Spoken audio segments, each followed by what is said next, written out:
Antum pernah mendengar kisah nyata yang ditulis oleh seorang ibu ketika dia menuliskan tentang bagaimana haramnya tentang masalah riba. Dia cerita, kami dulunya adalah keluarga yang baik, mengisi kegiatan kami setiap waktunya dengan mencari ilmu. Sampai satu waktu suami saya kepentok bisnisnya dan berkata, "Dek, ini kelihatannya bisnis kita ini tidak akan pernah besar kalau kita tidak pinjem. Modal kita cekak, bisnis kita tidak akan besar ini kalau kayak gini." Akhirnya kemudian sang istri berkata, "Ya sudah mas, cari itu. Carilah suami pinjaman yang tidak bersentuhan dengan riba." Karena dia sudah ngerti ilmunya, sudah paham. Riba itu merupakan sesuatu yang sangat dibenci, sampai dipermaklumkan perang oleh Allah dan Rasulnya. Dia cari, kepentok, bukannya sabar. Malah kemudian berkata, ini kelihatannya kita nggak dapat pinjaman, harus minjem yang ribawi. Istrinya yang sama-sama sudah ngaji, berkata kepada suaminya, "Ya sudah mas, pinjam aja, kalau memang itu terpaksa."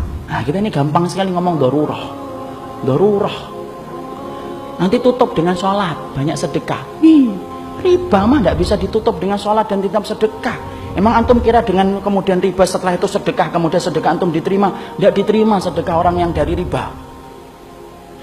Jangan dianggap remeh riba itu ikhwan. Karena kalau kita nggak ngingetin ini, rusak negara kita ini gara-gara riba. Karena Allah permaklumkan perang.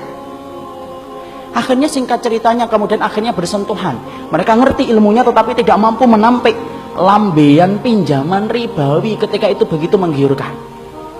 Apa yang terjadi? Allah memberikan istidraj. Usahanya berhasil, gede.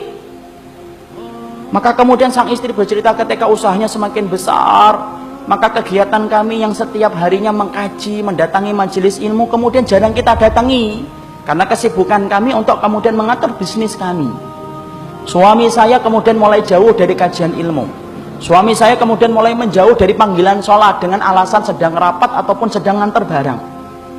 Puncak-puncaknya kemudian terjadilah satu dosa besar yang dilakukan oleh seorang suami, di mana istrinya tidak lagi bisa memaafkan.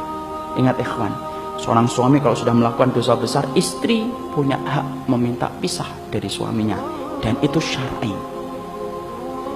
Maka suaminya melakukan dosa besar, akhirnya apa? Tidak bisa dimaafkan. Akhirnya apa? Kapal rumah tangga itu karam, tenggelam.